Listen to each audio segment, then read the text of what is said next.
중국이 사드 배치 문제로 한국 관광을 중단시키는 등 보복에 나서면서 5년 전 센카쿠 열도를 둘러싼 중일 간의 분쟁이 주목받고 있습니다. 이때도 중국은 일본에 대한 보복을 단행했는데 일본은 이를 전화 위복의 기회로 삼았다는 평가가 나오고 있습니다. 도쿄에서 황보연 특파원입니다.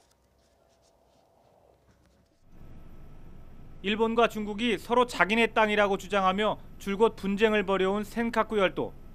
2012년 9월을 기점으로 갈등은 한 단계 더 격화됐습니다. 후진타오 당시 중국 국가주석이 자제 요청까지 했지만 일본 정부가 센카쿠 열도에 대한 국유화 조치를 단행했기 때문입니다.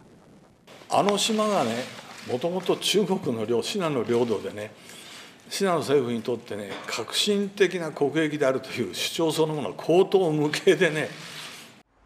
전방위적인 중국의 보복은 곧바로 시작됐습니다.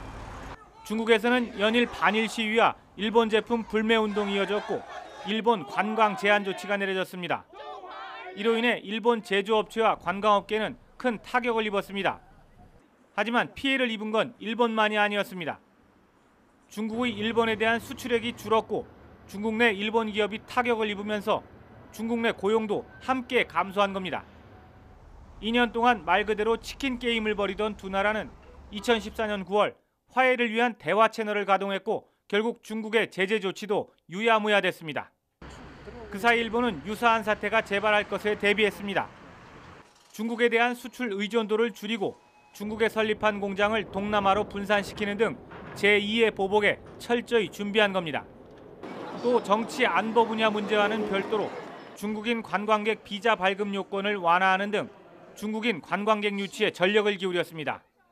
그 결과 중국이 일본에 보복 조치를 내놓은 2012년 일본을 찾은 중국 관광객은 142만 명 정도였는데 지난해는 무려 637만 명으로 늘었습니다. 무역 제재를 잘 참아내고 그 사이 대비책을 마련하면서 중국 관광객까지 대거 끌어들인 일본의 전화위복 사례가 지금의 우리에게도 시사하는 바가 커 보입니다. 도쿄에서 YTN 황보열입니다.